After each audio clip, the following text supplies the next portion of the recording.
सवाल ये है कि अगर ईडी वाले ईडी सम्मन देकर और नोटिस देकर आते तो इरफान सोलंकी के परिवार का उनको और समर्थन मिलता। वर्तमान में नेताओं में एक लालसा हो गई सत्ता की। उनको ये लगता है कि विधायक तो हम बन गए, लेकिन जब तक हम मंत्री या सत्ता के विधायक नहीं होंगे, उनका वो जो जिस मकसद से वो राजनीति कर रहे हैं वो मकसद पूरा नहीं होगा। हमारे नेता आदरणीय अखिलेश यादव जी ने हमेशा कहा है कि बहन जी को हम सम्मान देना चाहते हैं और हमने हमेशा सम्मान दिया है। यद्यपि वो किसी दबाव में आकर हमारे नेता आदरणीय अखिलेश यादव जी के खिलाफ कोई बयान दे भी गई हो, लेकिन हम लोगों ने उसको कोई बहुत नेगेटिव नहीं लिया।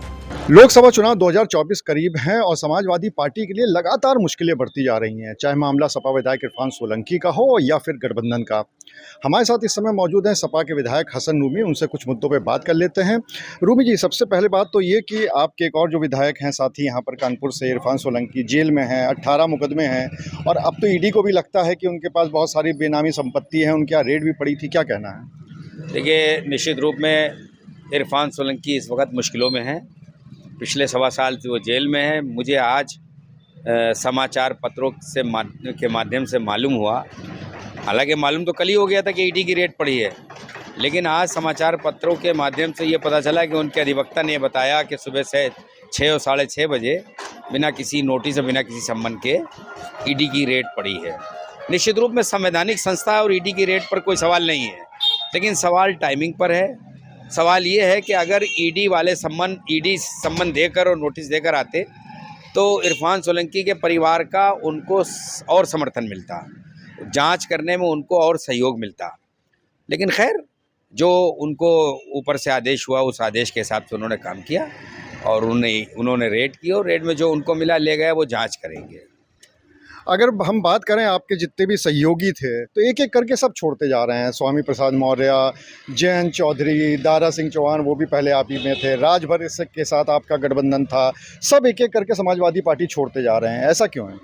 देखिए, आपने दारा सिंह चौहान जी का नाम लिया। दारा सिंह चौहान जी को जिस वक्त भारतीय जनता पार्टी के सत्ता में उनको लगा कि हम वहाँ पर जाकर मंत्री बन जाएंगे और विधायक भी बन जाएंगे, तो जनता के जनादेश के आगे वो बौने साबित हुए। घोसी से उन्होंने समाजवादी पार्टी के विधायक की हैसियत से इस्तीफ़ा दिया और भारतीय जनता पार्टी के प्रत्याशी की हैसियत से चुनाव लड़ा।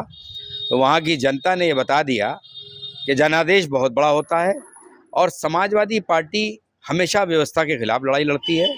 हम सत्ता के लालच में कभी नहीं आए। हम लोहिया जी के विचारों से अपनी पार्टी की नीतियों को आगे बढ़ाते हैं। आदरणीय अखिलेश यादव जी ने सत्ता की लालच कभी की नहीं। व्यवस्था के खिलाफ हमेशा हम लोग, जब व्यवस्था खराब होगी, सरकार को आईना दिखाने का काम करेंगे और वही हम कर भी रहे हैं। तो जो आप लोग पीडीए की बात करते हैं, ये सभी लोग कहीं ना कहीं पीडीए से जुड़े हुए हैं, तो फिर ये लोग छोड़ के क्यों चले गए? क्या इससे फर्क नहीं पड़ेगा? देखिए, मैंने बताया कि वर्तमान राजनीति की परिभाषा वो बिल्कुल बदल चुकी है।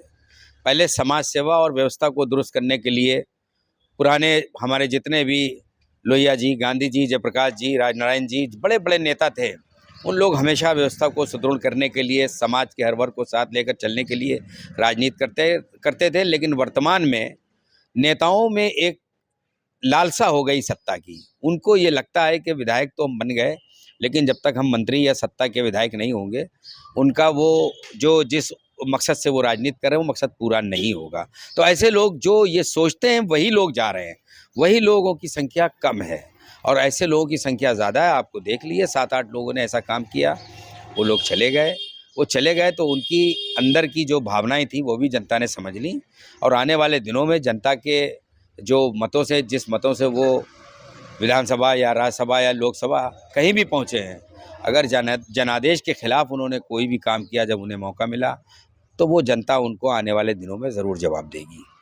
ऐसी संभावना जताई जा रही है कि मायावती का कांग्रेस के साथ गठबंधन हो सकता है, लेकिन कहीं पे भी बात सपा के साथ गठबंधन की नहीं आ रही है, जबकि पिछले लोकसभा में तो आप लोग साथ थे। तो क्या लगता है मायावती के लिए? देखिए, 2019 में आदरणीय अखिलेश यादव जी ने बड़ा दिल करके बहन जी के साथ अलायंस किया था और उस अलायंस में बहन जी 0 पे थी, उनको फ़ायदा हुआ। उनको 10 सीटें मिली और जब 10 सीटें मिली तो लोकसभा में हम लोग को भी लगा कि हमारे गठबंधन को 10 सीटें मिली, लेकिन किन्हीं कारणों से उन्होंने इस गठबंधन को तोड़ दिया। और जब तोड़ दिया तो वो किस दबाव में है पूरा देश जानता है। हम लोग तो ये भी चाहते हैं, ये मेरी व्यक्तिगत राय है, कि वो गठबंधन की घटक बने और हम लोग मांग करें घटक से कि वो प्रदेश के प्रधानमंत्री के उम्मीदवार की हैसियत से अपने इंडिया के मोर्चे की प्रत्याशी बने। हम लोग अपने नेता आदरणीय अखिलेश यादव जी से भी निवेदन करेंगे कि बहन जी को भी आप प्रधानमंत्री का उम्मीदवार बनाने की कोशिश करिए, और घटक दलों के सभी दलों से भी हम लोग ये मांग करेंगे। और हम लोग कभी भी किसी का अनादर नहीं करते हैं। हमारे नेता आदरणीय अखिलेश यादव जी ने हमेशा कहा है कि बहन जी को हम सम्मान देना चाहते हैं और हमने हमेशा सम्मान दिया है। यद्यपि वो किसी दबाव में आकर हमारे नेता आदरणीय अखिलेश यादव जी के खिलाफ कोई बयान दे भी गई हों, लेकिन हम लोग ने उसको कोई बहुत नेगेटिव नहीं लिया। हम लोग हमेशा उनको सम्मान दे रहे हैं और देंगे। और हम लोग अब समाजवादी विचारधारा के हर दल के नेता को, हर दल के मतदाताओं को सम्मान देने का काम करेंगे। और हम लोग सत्ता के लालची नहीं हैं। हम जब तक व्यवस्था खराब रहेगी, हम लोग अपने नेता आदरणीय अखिलेश यादव जी के नेतृत्व में लड़ते रहेंगे व्यवस्था के खिलाफ, और उस लड़ाई को हम लोग किसी भी हद तक जा सकते हैं लड़ने में। तो आप्ते हसन रूमी, जिनका ये साफ तौर पे कहना है कि उनकी भी एक मांग है कि मायावती को प्रधानमंत्री पद के उम्मीदवार के रूप में देखा जाए, इसके लिए वो अपने नेता अखिलेश यादव से बात भी करेंगे। और साथ ही साथ उन्होंने ये भी कहा कि ईडी एक संवैधानिक संस्था है, वो अपना काम कर सकती है, लेकिन जिस तरह से चुनाव से पहले इस तरह की छापेमारी हुई है, तो कहीं ना कहीं वो टाइमिंग पे सवाल खड़ा कर रहे हैं। अनुराग अग्रवाल, TV9, कानपुर।